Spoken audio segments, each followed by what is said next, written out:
Hey guys, welcome back to the Friday Vlog, where we discuss activity that goes on here with the BuzWeaver channel.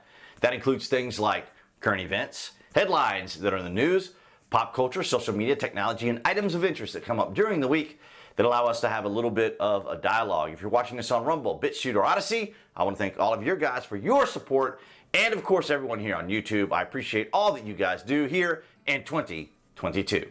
We start things off from ground news. January 6th committee issues subpoena to 5 House Republicans, including McCarthy. I believe this is going to be the Democrat play for the midterms. And that is, of course, to engage in a form of lawfare. They don't need an indictment. They don't need any particular levels of suspicion. All they need to do is associate these individuals' names to the January 6th event at the Capitol, very much like they did with Marjorie Taylor Greene here in Georgia a couple weeks ago. They weren't going to indict her. They weren't trying to do anything that would convict her of anything. All they needed to do was associate her and these individuals with the January 6th event to just kind of smear them, as they do with President Trump on a regular basis. House investigators say that they have issued subpoenas to House Republican leader Kevin McCarthy.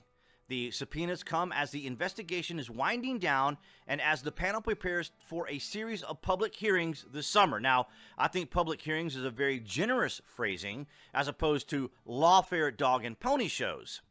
The committee has been investigating McCarthy's conversations within President Donald Trump the day of the attack. So again, association, get those names out there, associate him with Donald Trump.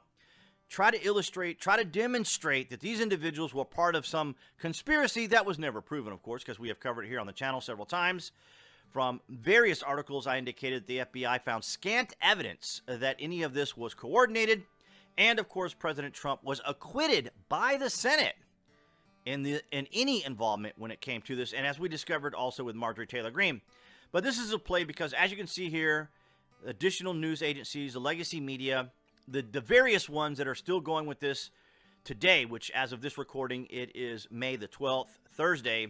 And as we look on Luxel, which I've been using lately because, of course, we had to make some changes to the search engines because of the way the browsers were making adjustments, for example, with DuckDuckGo. But nonetheless, as you see here, just all the various outlets and legacy media covering that particular issue. The other thing, too, as you may be aware, UltraMAGA. That's right, Elise Stefanik here embraces UltraMAGA label rather than rejecting it. This is kind of the deplorable 2.0 for the Democrats. Instead of just going with solutions and finding solutions to the current problems, which they seem not to be able to do, they would rather just blame it on Putin or any number of other things, COVID.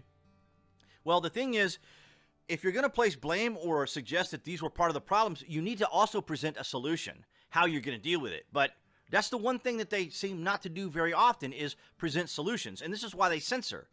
Because if someone else has a better solution or a better plan than they do, then obviously that's a problem for them. And so you're obviously interfering with and or a threat to democracy. So Elise says here, or some members of Congress appear to be leaning into the president's new UltraMAGA label. Why not? And that's Elise Stefanik out of New York, offered in a passing comment at a Wednesday press conference what appears to be a full embrace of the new label that President Joe Biden has created for pro-Trump Republicans in Congress. Now, I see nothing wrong with the phrasing, "Make America Great Again." That makes sense, right? I mean, you want your country to benefit. You want your country to succeed. And that's what President Trump was doing.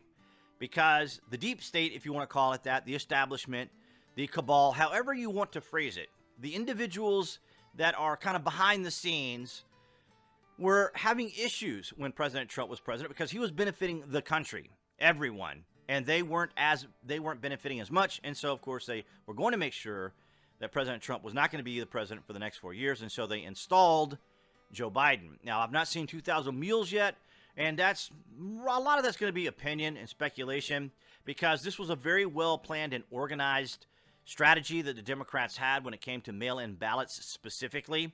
And we've gone into detail about that, where they even violated the Constitution there in PA. But it also contributed, or the individuals that contributed to that were also never Trump or Republicans. So the Republicans are just as guilty of having made these changes to mail-in ballots because they thought they could have some sort of an advantage. Because, see, you have to understand something. With all this going on, for example, the Department or the Disinformation Board of Governance, right? These are all things that Democrats create while they're in office, not realizing that they're creating these positions of power, and then at some point, the Republicans are going to take over, and those positions are still going to be there.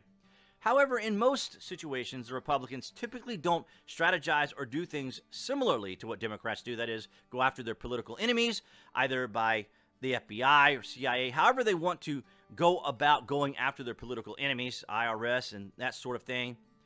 The Republicans have a tendency not to do that. In other words, that's not kind of part of their strategy. But as you can see here, Representative Elise Stefanik, I'm an UltraMAGA and I'm proud of it. So she's kind of embracing it and going along with the flow, because I think going against it is really not going to help the situation at all. And that, you know, this is another deplorable 2.0, which I think is kind of interesting. But nonetheless, guys, that's what I had for you on this Friday. All right, guys, so that's going to wrap it up for this Friday vlog. Thank you for the likes, the shares, and the comments, especially for all of you guys on BitChute, Rumble, and Odyssey as we continue to build the new tech platforms as well. I appreciate all of that. And of course, below this video, you can find the various social media links that I belong to include Twitter, which is becoming a lot more pleasant to interact on. So if you haven't already, make sure you're following me there on Twitter. And of course, all of you here on YouTube, that would be the channel icon appearing right there on the screen to subscribe. You can click on that, of course, to actually subscribe, as well as to select notifications. That way you know when there's content here on the channel. And I'll see all you guys right there behind that camera next week.